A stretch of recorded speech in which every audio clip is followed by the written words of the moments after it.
იგი ამაყადოს სწორებს, წარსულს თვალს, ერთგულად ემსახურა თავის სამშობლოს, ვარ მოხდილია, ბევრი იშრომა, 33 სამეცნიერო ნაშრომი, 6 პოეტური კრებული, ცალად დარჩენილს, წლები ფიქრად ჩამობნევია. დღეს ჩვენი გადაცემის სტუმარი გახლავთ თავის პოეტური გალაქტიკით ქალბატონი ლეილა თარალაშვილი.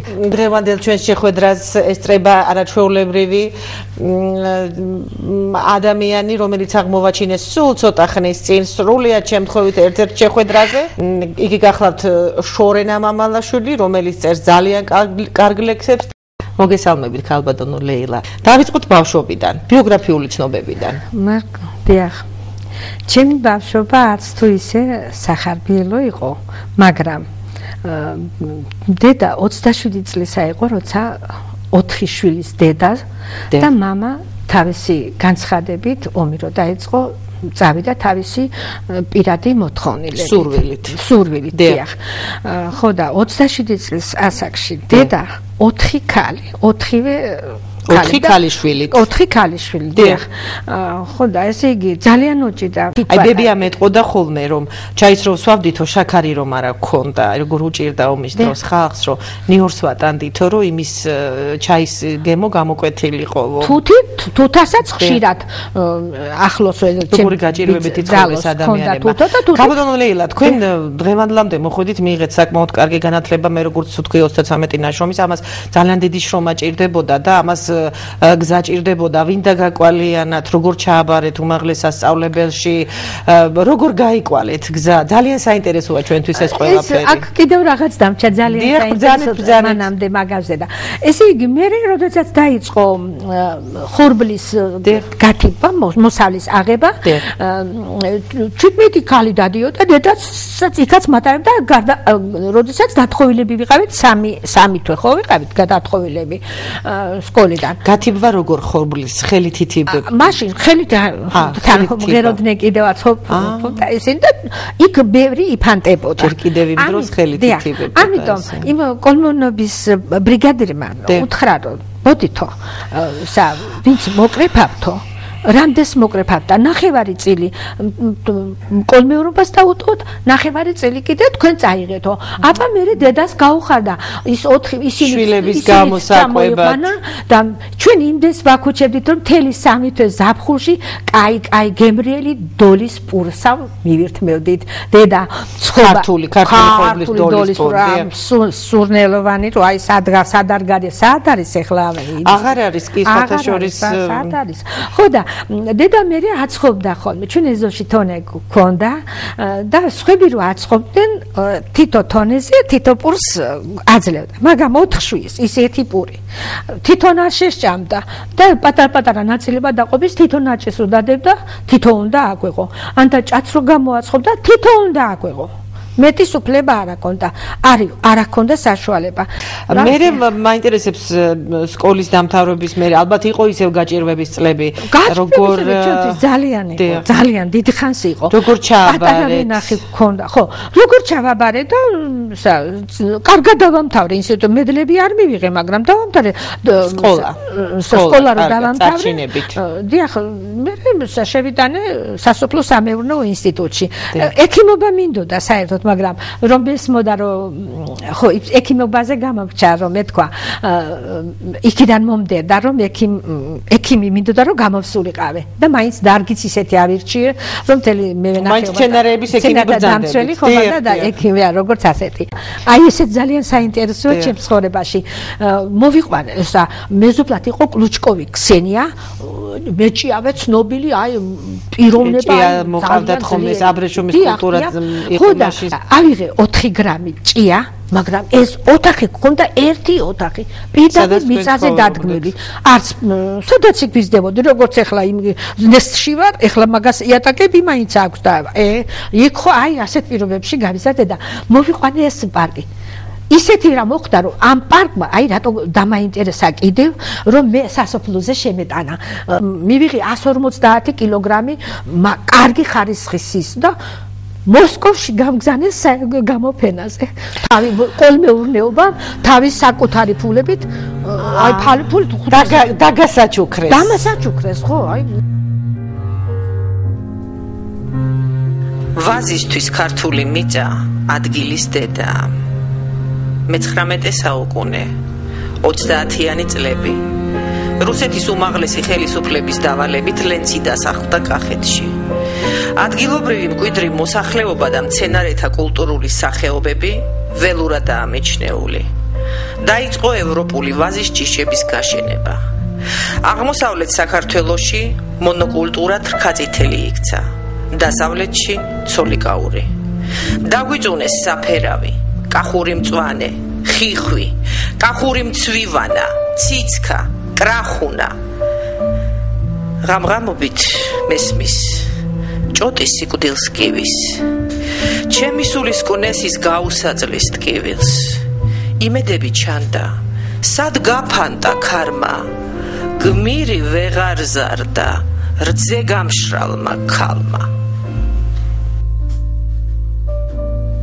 ძალიან საინტერესოა თქვენი მონათხრობი, რა თქმა უნდა, ჩვენთვის, მაგრამ რაკი ჩვენი გადაცემა არის პაემანი მუზასთან და არის თქვენი შემოქმედების განხილვის საღამო. მე მინდა დავიწყოთ საუბარი ახლა იქედან, თქვენ როგორ დაიწყეთ წერა, რა მოხდა, საკმაოდ გვიან დაიწყეს წერა და ესა იშვიათი შემთხვევაა, ძირითადად იწყებენ პატარაობიდან წერას. მაგრამ იმ პატარობაში მე შრომაში ვიყავი ჩამული ორი კაპიტელი. ვერ მოიცალეთ. ეს განსაკუთრებული შრომის მოყვარეობით ხასიათდებით, თქვენ რომ ესეთი არ ყოფილიყავით, ნამდვილად 33 ნაშრომი პატარა საქმე არ არის და ამდენი ლექსების კრებული და მე ისიც ვიცი რომ ეს ლექსების კრებული ძირითადად თქვენი შემოსავლით, თქვენი პირადი შემოსავლის დანაზოგით გააკეთეთ და მორმალებანიძის გარდა მე არავინ დამხმარებია. დიახ, შორის მინდა ჩვენ ამაზე ვისაუბროთ, იმიტომ რომ თქვენ ასე ვთქვათ რამდენადაც ჩემთვის ცნობილია როგორც პოეტი აღმოგაჩინათ მურმან ლებანიძემ და გოგი შათირიშვილის დახმარებით. გიორგი შათირიშვილის დახმარებით.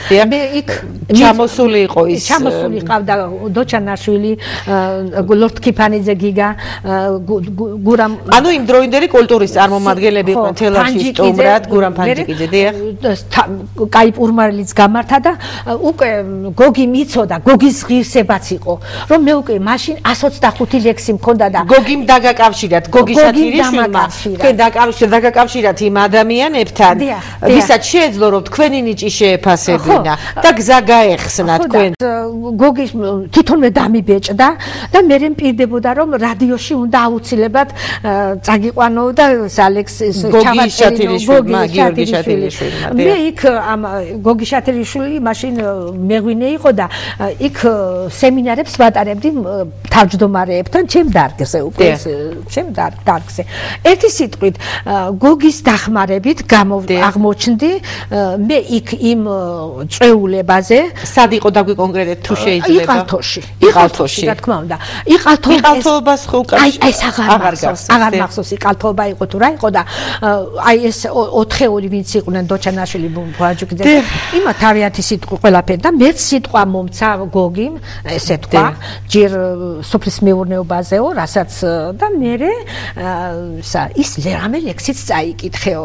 მაშინ უკვე ის ერთ-ერთი რა ლექსი წაიკითხე? რა ლექსი წაიკითხე და აქ მაქვს ხო ერთი სტროფი ზეპირად მახსოვს, გეტყვით მაგას, ომი რო იყო რუსოხუმში და უკვე კუბოზე რომ მოდიოდა ჩვენი თანამშრომლის შვილიც შვიდაღუპილიდან ჩამოიტანეს და აი იქ დავწერე მამებო ხმალი შემართეთ მკვდარ ბიჭებს ვეღარ დავთვლი ჯილაგი რომ გადაგვირჩეს და ფეხზე დადგეს ქართლი.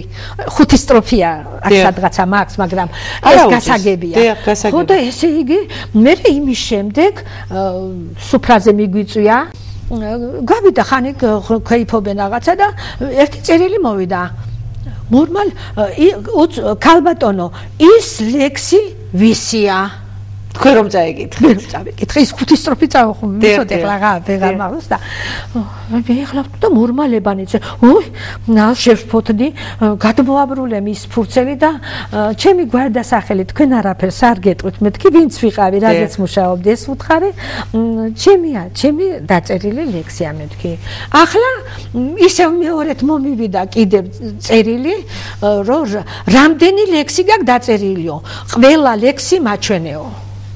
ახლა იქ ხო არ მექნებოდა რა და მისამართი ყველაფერი იქიდან კიდე ბანჯიკიძემ თქვა არ ვიცი ხუმრო გაიხუმრა მანდ ის ქალბატონი აქეთ გადმოსვითო მანდ რაღაცა საიდუმლოებები ხდებაო ისე და გადაიხარხაზეს არაფერი რა საიდუმლო მურმან რო გვემშვიდობებოდნენ მურმანმა მისამართი მომცა აუცილებლად უნდა მოხვიდე ჩემთან ჩემს გარეშე ეგ ლექსები არ გადაარჩიო მე სახში მივედი ლენა ჭავჭავაძე გამაცნო ხო იცი ცნობილი ლენა ჭავჭავაძე საოცარი პიროვნებები საოცარი და იმათ ჩამთვალეს რომ ჩვენი მე მათ შვილად არ მეკოდნენ ლენა ძალიან დიდები ხო აღარ იყვნენ და ეთისგან ჩვენ დიდი მეგობრად ჩამთვალეს და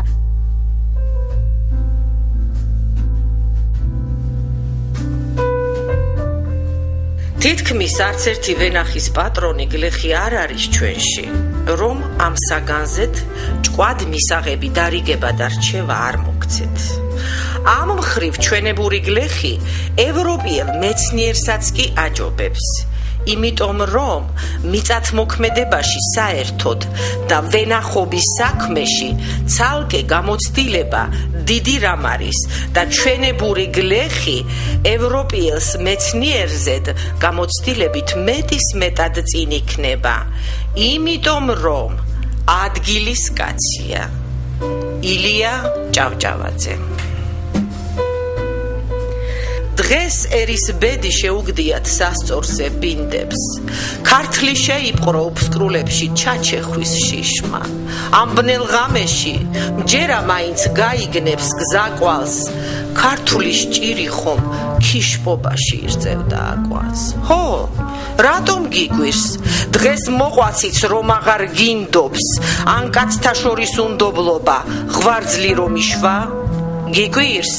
ფერი რომ დაეკარგა მოჩითულ მინდორს. მოძმემ ბაღი რომ აგვიჩეხა, შეგიპყრო შიშმა. ნუ გაიგვირვებ, თუ მოშალონ აქ ბუდე მერცხლის, ქორმა ურცხვად რომ მოიტაცოს წიწილა ქართლის. გუგულის გულამ შენს ბუდეში ჩატოვოს კვერცხი, როგორ გგონია ამაცოდვებს დაიშრობ ვერცხლით, როგორ გგონია დაიშრობ ვერცხლით. მურმალებანიძის გახსენება. მინდა მურმალებანიძის გახსენება. უფლის ციხესთან ყაყაჩოებზე სიმღერის მეფე მღერის და ტირის მარადიული ღირებულებით ჟღერადობს შენი ლექსების ტვირი გაზაფხულიო შემოსულალენ თანხო სიმღერი ჰიმნად იქცა ეს ლექსი გაზაფხულიო შემოსულალენ სულში ჰიმნივით იღვრები მურმან ეს გაზაფხულის ქალის ჰიმნია უსიყვარულოდ ვიდგაძლოს ფურმა შენი ლექსები ზღვიურ ტალღებში მარგალიტების ფერით ბრიალებს ვიცი გაუძლებს აქოჩრილ ზვირთებს გზას გაუყალავს ზურმუხტის კვირტებს აი მის დანებს ყველას მზე ჩადის ამოვა სხვათა მოვა ლექსების ტრფიარი კვიციც მურმანის ლექსთა მზიური მუხტი საუკუნეებს გაუძლებს ვიცი დიდი მურმანის სულის ნათებას სურს წაუქციო საფლავზე ღვინო ხვანჭკარა ქინძმარაული პოეტის სულს რომ შვება მოფინო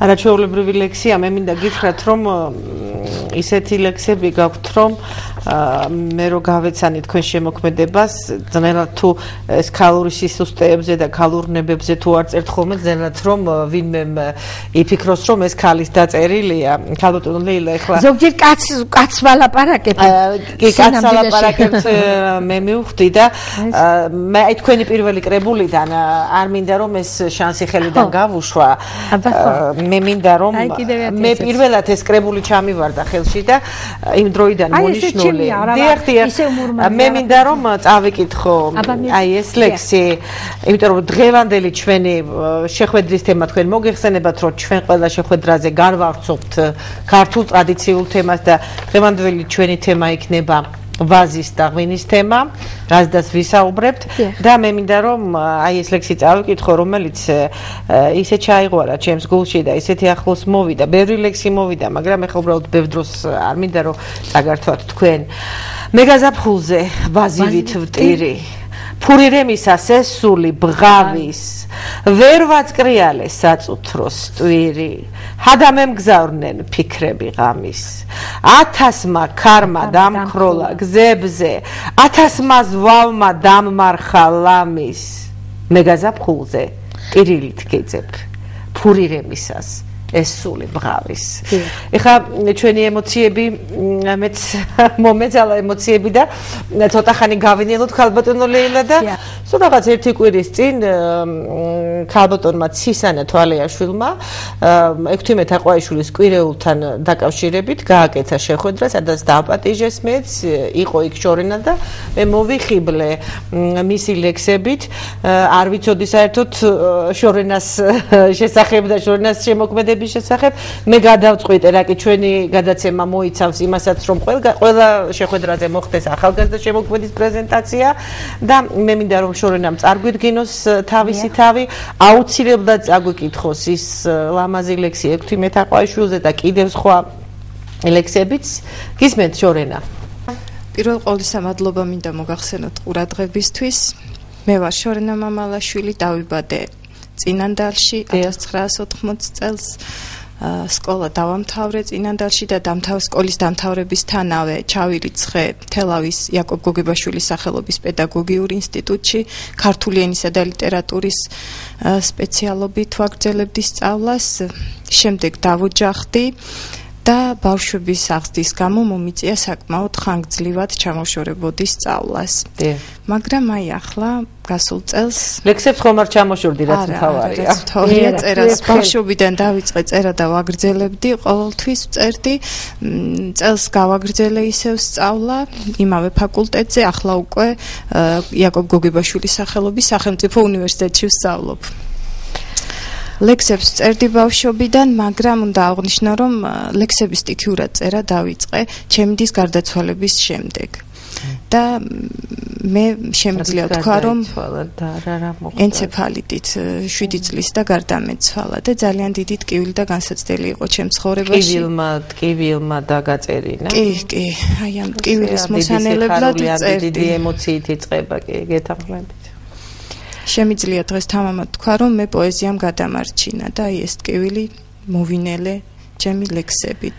პოეზია საქართველოს გადაარჩინა და ის ადამიანები მინდა გითხრათ, რომელმაც უამრავი გაჭირვება თავის თავზე გამოიარეს და მათი საზრდო სწორედაც ეს ლამაზი ქართული სიტყვა, აი ეს ლამაზი სიტყვის მუსიკა იყო.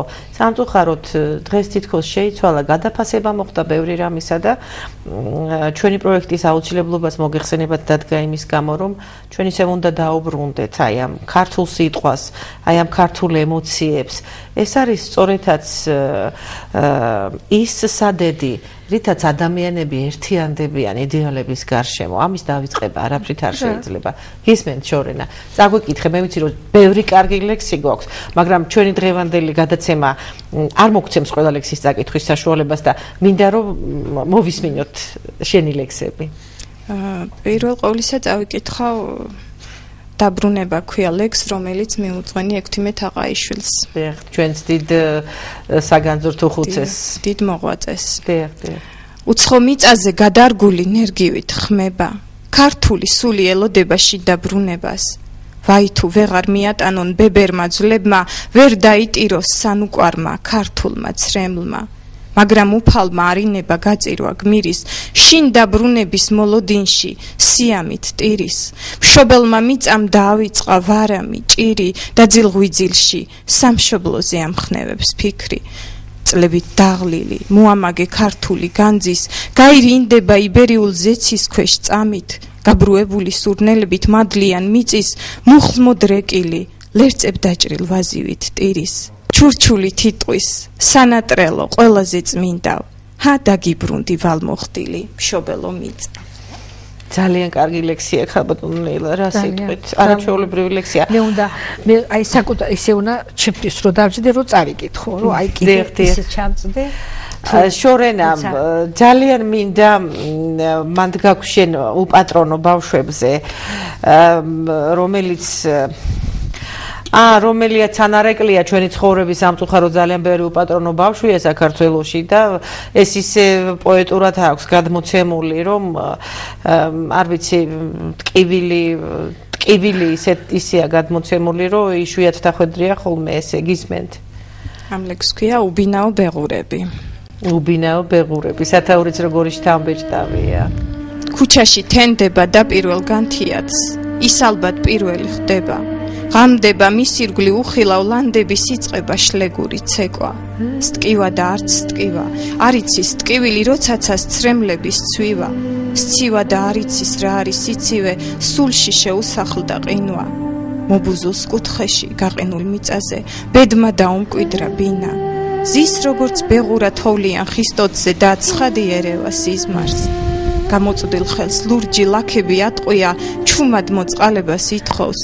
თვალები მწველი და მახვილზე ბასრი აქვს, ერთი შემოხედვით გიპყრობს. მიხვდები ბავშვიდან გიცქერის მსაჯული, შეგაკრთობს სიცივე მზერის. თვალს ვერ გაუსწორებ, ჩუმად გვერდსაული, ყელში მოწოლილი ცრემლით. ძალიან კარგი ლექსია. ძალიან კარგი ლექსია. როდის ვეღირსებით ხალხო, როდის ვეღირსებით იმას, რომ აღარ იყვნენ ჩვენს სინამდვილეში ესეთი დაჩაგრული ბავშვები, არ ციოდეთ, არ შიოდეთ, არ იყვნენ დალურჯებულები.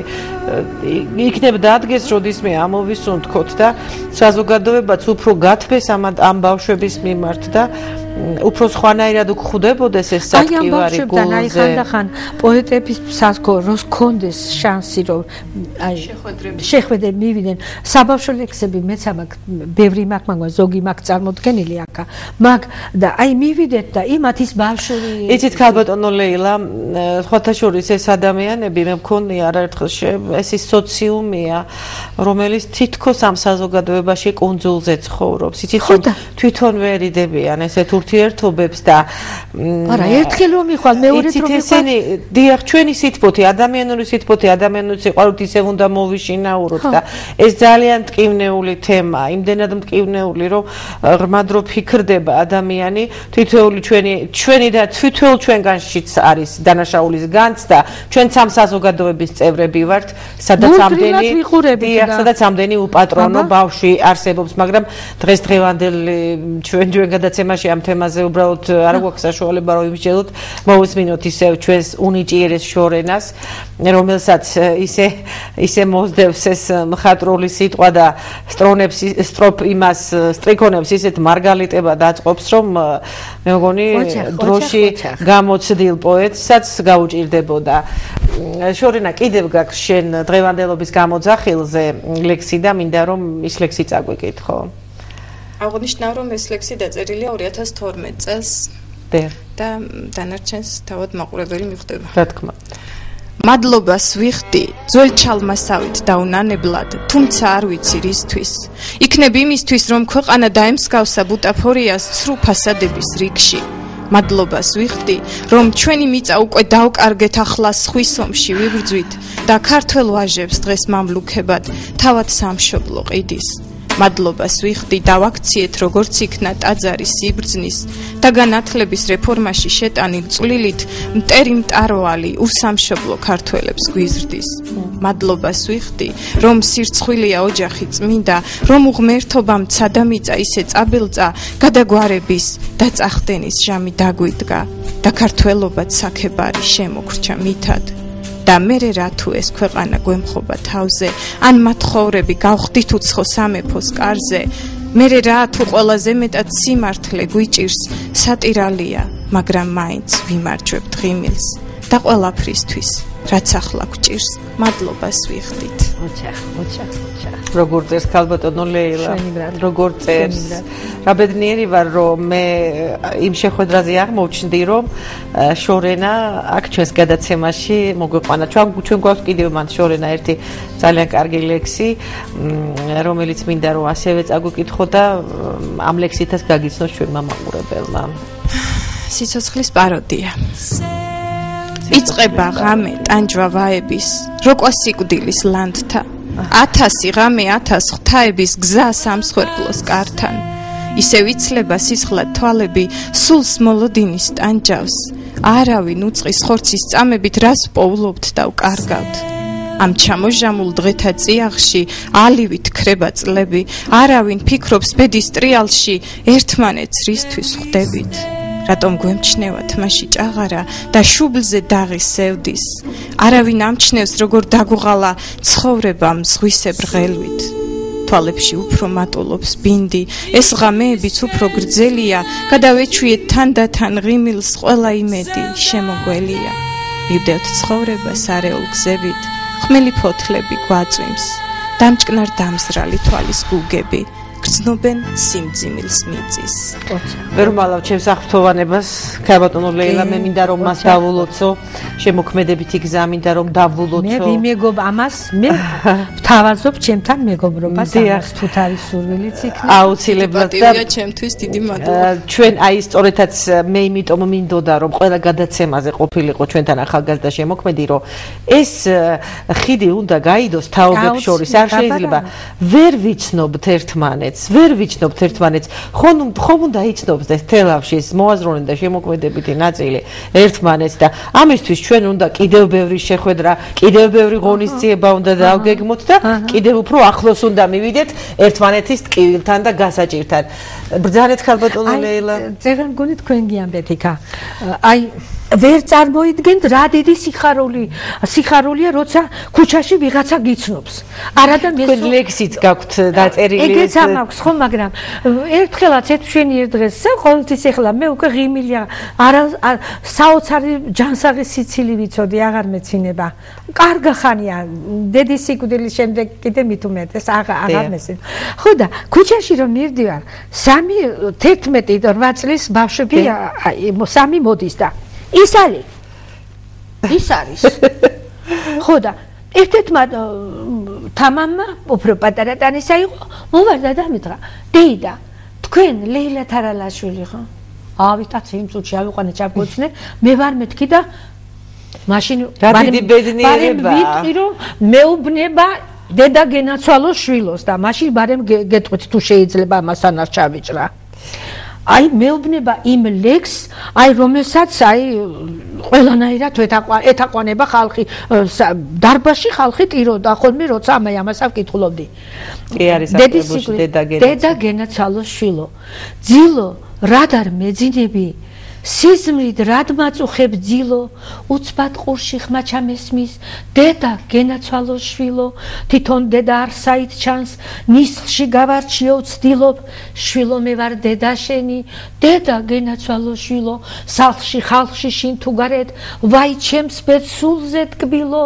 ყველგან შენი ხმა მომძახის დედა გენაცვალოს შვილო გეძებ ნაფუძარზე სადგიპოვი მზეზეც თბილო სულეთიდან ხმა მომძახის დედა გენაცვალოს შვილო ქალბატონო ლეილა ეხა ჩვენი პოეტი ახალგაზრდა შემოქმედი ამავე დროს არის ახალგაზრდა და წვრილშვილი დედა და სახლში მიეჩქარება და ჩვენ გავაგრძელოთ არა ეს იმასთან დაკავშირებით მოხდა თორე ჩვენ გავაგრძელოთ ჩვენი შეხვედრა და შორენას დავულოცოთ თავისი გზა ხვალინდელი დღე შორენა უნდა წერო და წერო ქართველები ინტელექტუალური ხალხი ვართ ოღონდ ცოტა მოვიზარმაცებთ ხოლმე თავარია რომ არ დაგეზაროს და წერო გათენდება ნათელი დღე როდესაც ყველა შემოქმედი აი ამ გამოცარიელებულ საზოგადოებაში აუცილებლად თავის ადგილს იპოვის ამ იმედით უნდა ვიცხოვროთ თითოეულმა ჩვენთაგან ძალიან დიდი მადლობა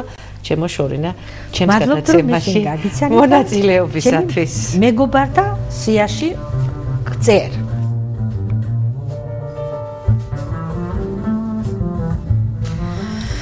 საქართველო ვაზისა და ღვინის აკვანი იზაბელა გააშენეთ ხალხო იზაბელა საჩუქრად მილიონი ნერგი უსასყიდლოდ მილიონი ნერგი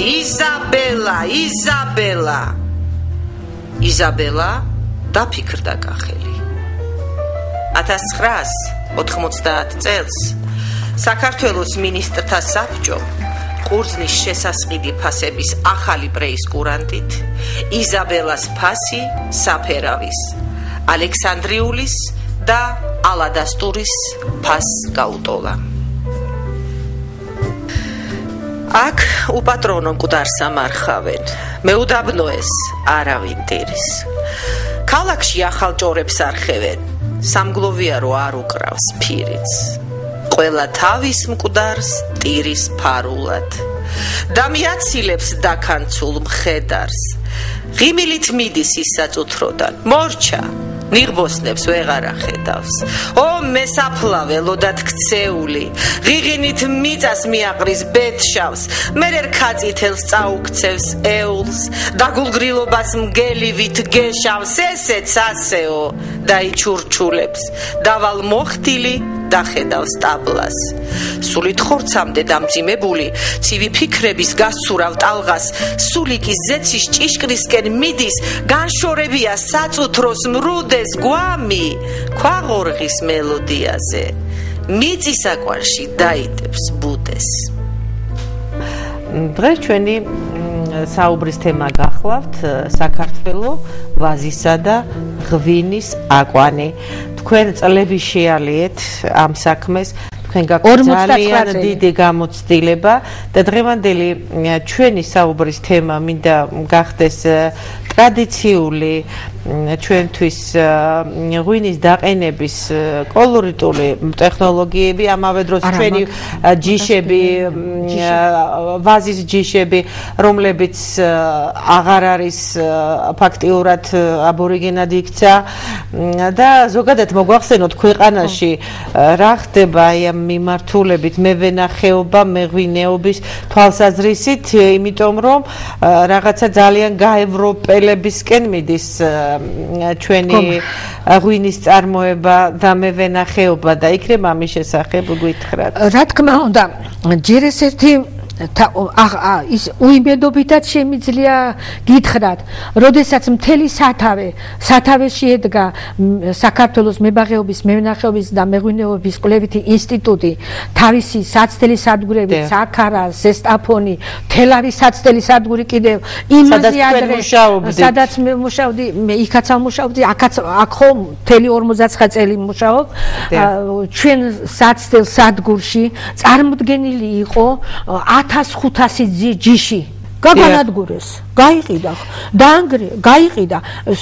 ქაბატონელა ძველთაძველ ვაზის ჯიშებზე რას გვეტყვით, აი თუ ძველთაძველი ენდემური. სწორედ ძველთაძველი ჯიშები გავიდა საზღვარგარეთის ქვეყნებში. ეხა ეს მაინტერესებს. აი თითქმის 15,000 ეხლა აღინიშნება მოძიებულ ლიტერატურაში ვნახე 1500 ჯიში და იქიდან აი მე ადრეც გითხარი, მე სამეცნიერო საბჭოს წევრი ვარ და აი იქ ერთხელ დავაყენე საკითხი, რომ მოდით მეთქი ახალგაზრდები გაუშვათ გაშვება, იმიტომ რომ ის წასული ჯიშები რო წავიდა ჩვენთან უკვე ეს განადგურდა.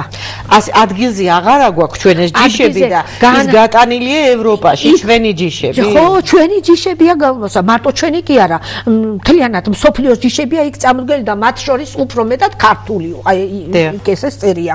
ხო და ესე იგი, იმ ქართული ვიფიქრეთ, იქნება ვიფიქროთ მეთქი. ხო და 2002 წელს გაყიდეს და მეც რა მაინტერესებს, თქვენ ამ დრომდე გიწევდათ კიდევ მაგაზე მეცდებს მე რა მინდა ქაბატონო ლეილა კითხოთ, საქართველო ჯერ პატარა შესავალს გავაკეთებ, რომ უფრო თემასთან ახლოს მივიდეთ. საქართველო არის ვაზის ჯიშების მხრივ და ასევე მისი ორიგინალური კახური ტექნოლოგიის მხრივ არის ერთადერთი ალბათ უნიკალური ქვეყანა, იმიტომ რომ ქართულ სტანდარტულ ჯიშებს ხო ანალოგები საზღვარგარეთ არა აქვს ფაქტიურად. და რატომ ხდება დღეს საქართველოში არის აი ესეთი ტენდენცია, რომ ხდება ტექნოლოგიური ხაზის ევროპიზაცია და რაღაცა გადავედით. ეს უკვე პოლიტიკა ეს უკვე და რატომ ხდება? შეაძულეს ადამიანებს ქვევრივით, ომის იყო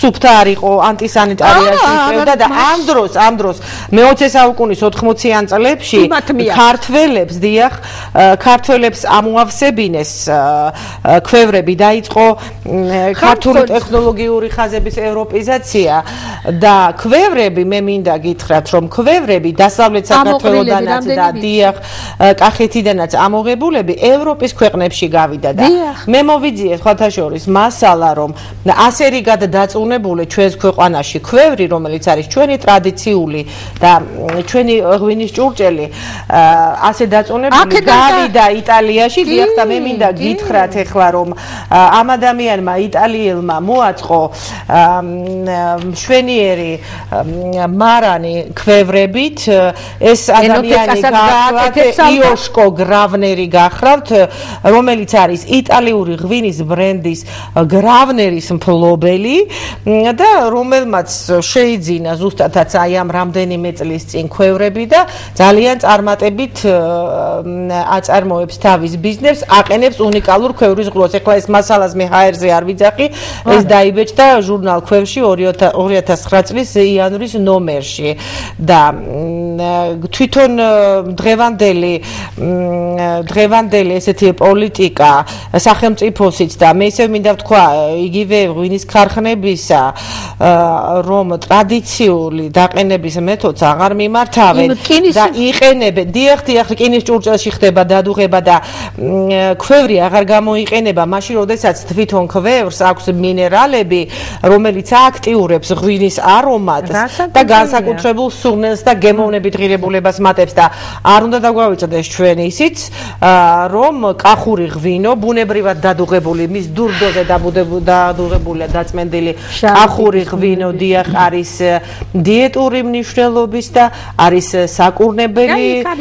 საკურნებელი დატვირთვის დიახ და რატომღაც აი ეს ჩვენი განსაკუთრებულად კარგი არავინ არ იღებს მხედველობაში რომ ისევ აქ უნდა დავბრუნდეთ და რატომღაც ვიწევთ ევროპიდან მეღვინეებს ისე მე მინდა გითხრათ რომ მეღვინეობა არის კონსერვატიული დარგი საკმაოდ და კარგი მეღვინის ჩამოყალიბებას წლები ჭირდება და პრაქტიკასთან ახლოს ყოფნა წლები ჭირდება და რა თქმა უნდა მაგის თქმა მინდოდა იმას პრაქტიკული საქმიანობა ჭირდება დაკვირვება ჭირდება და მაგრამ აი ჩვენი ჯიშები რამდენად უნიკალურია რომ იქ ევროპაში გატანილები ისეთ მოსავალს არ იძლევა როგორცაც იძლევა კახეთში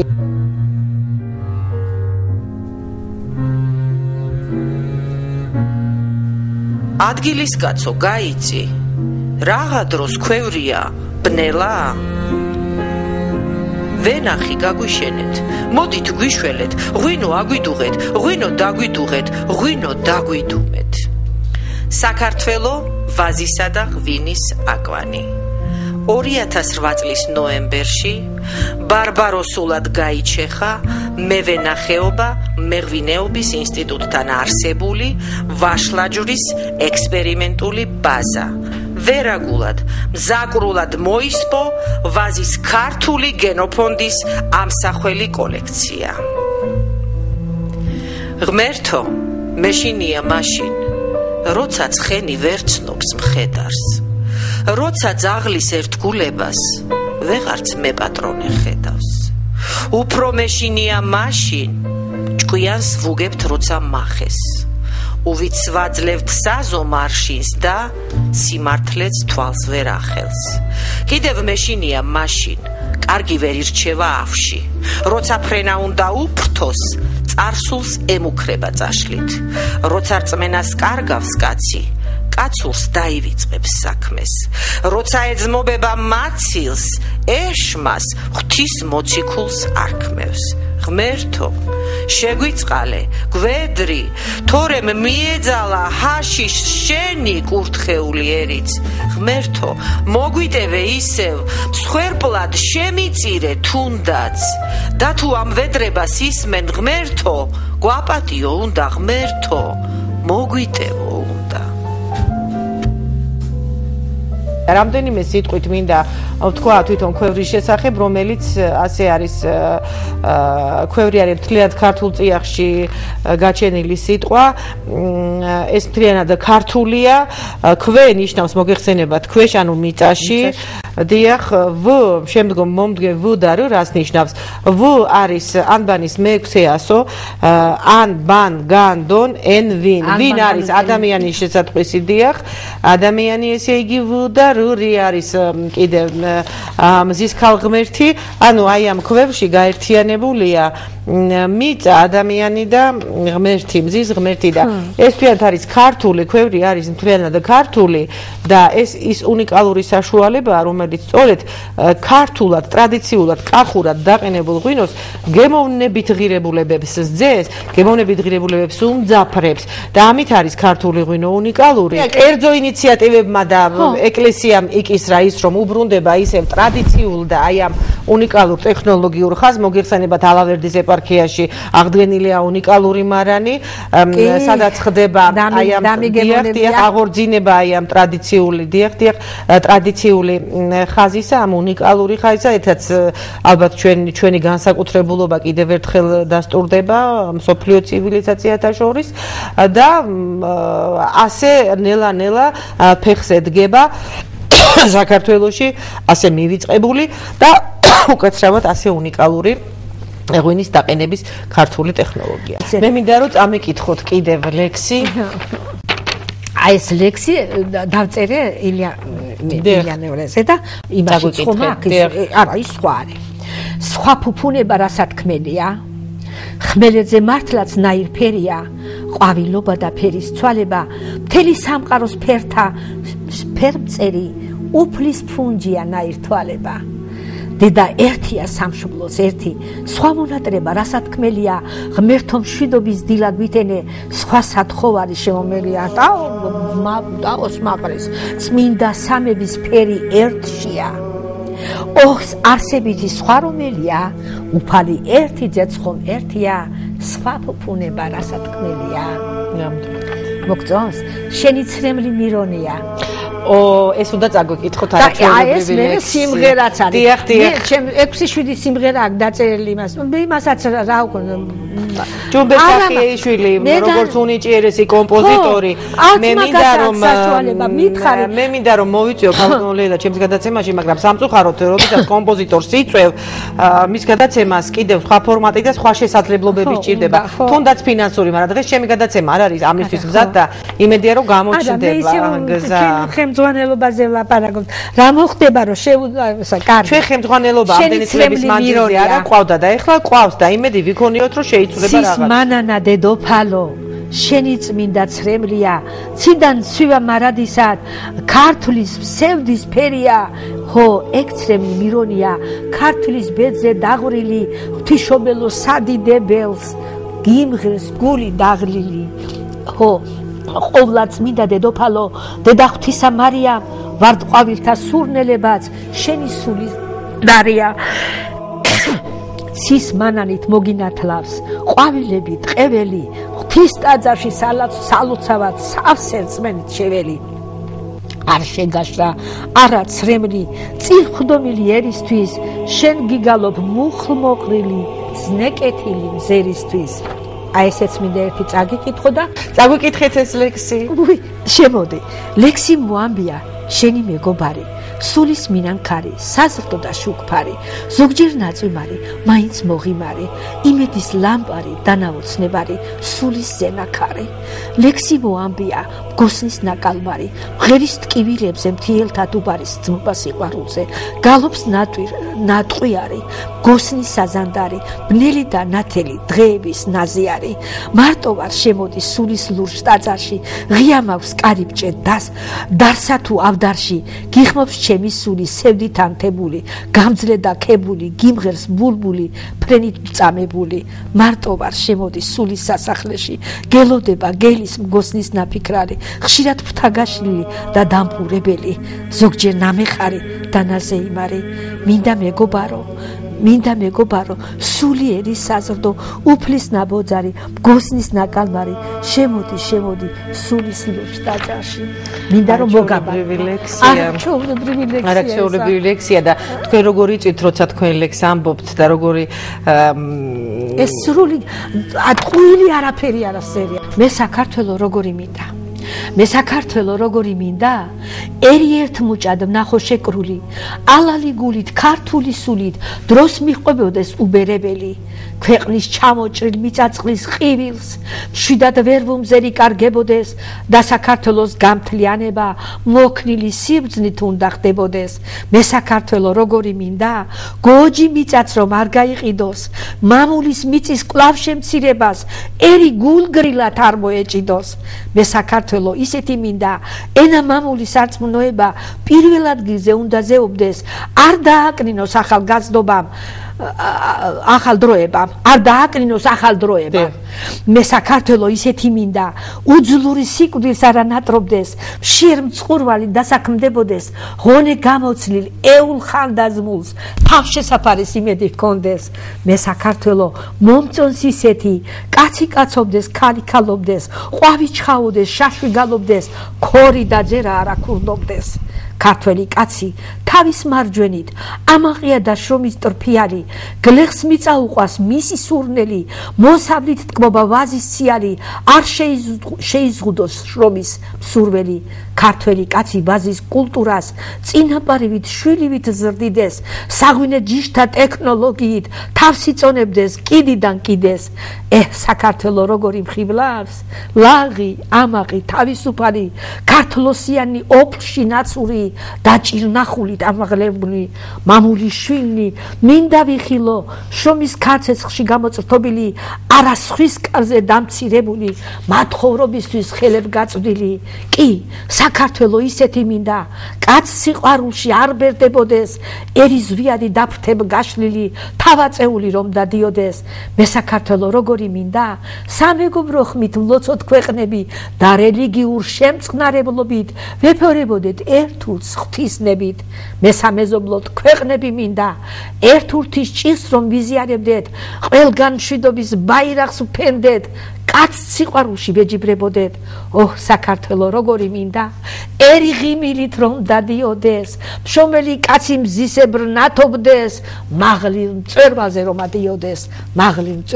ადიოდეს მეც ესეთი საქართველო მინდა ძალიან დიდი მადლობა მინდა გადავუხადო ტელეკომპანია თანამგზავრს ჩემი გადაცემის კეთილ მასპინძელს ძალიან დიდი მადლობა მინდა გადავუხადო ჩვენს ტელემაყურებელს რომელმაც მოიცალა დაждდა და გვიყურა და მინდა დავასრულო გადაცემა თქვენი ლექსით დედულეთის გზაზე მოგონებებს ფურცლავ ვეძებ ნაცნობ სახეს მეგებება სულ სხვა დავალ დაწნულ გოგოს ჩემს ბავშვობას ვუხმობ ვეღარ ავცნობ იმ ბიჭს ჩამუარე უხმოდ სინანული მსუსხავს შეფერილა ხალხი დედისოდას კაბა ჩაუცვია თალხი უხარებო კერა ნაცრისფერი ერდო ჟანგიანი ცელი კაკლის ძირში ეგდო იასამნის კვირტებს შეუცვლიათ ფერი რამდენ სევდა სიტევს დედულეთის ჭერი დედულეთის გზაზე მოგონებებს ფურცლავ ვეძებ ნაცნობ სახეს მეგებება სულ სხვა ადგილის კაცის ხელით გამოძერწილმა ქვევრმა დედა ეკლესიაში დაიდო ბინა ქვევრი ქართულ ღვინოს ისევ მოეფერა გემოც აჩუქა და ჯიშური ნექტარიც ისევ იქცა კაცთა საკურნებელ ღვთიურ სითხეთ წინაპართა სადიდებლად საქართველოს დასალოცად სამამულოს სამახსოვროდ 2011 წლის სექტემბრის თვეში ალავერდის ეპარქიაში ჩატარდა ქვევრის ღვინის პირველი საერთაშორისო სიმპოზიუმი იგი ნაკლი ჩვენი ღვინისა რომელსაც ჩვენებურს ღვინოს წუნად უთვლიან ჩვენი შინაურნი და გარეულნი ოსტატები სწორედ იგი ნაკლი ღირსებაა ჩვენი ღვინისა და თუ ჩვენი ღვინო ოდესმე გზას გაიხსნის საქვეყნო ბაზარისას სწორედ ამ ღირსების წყალობით გაიხსნის ილია ჭავჭავაძე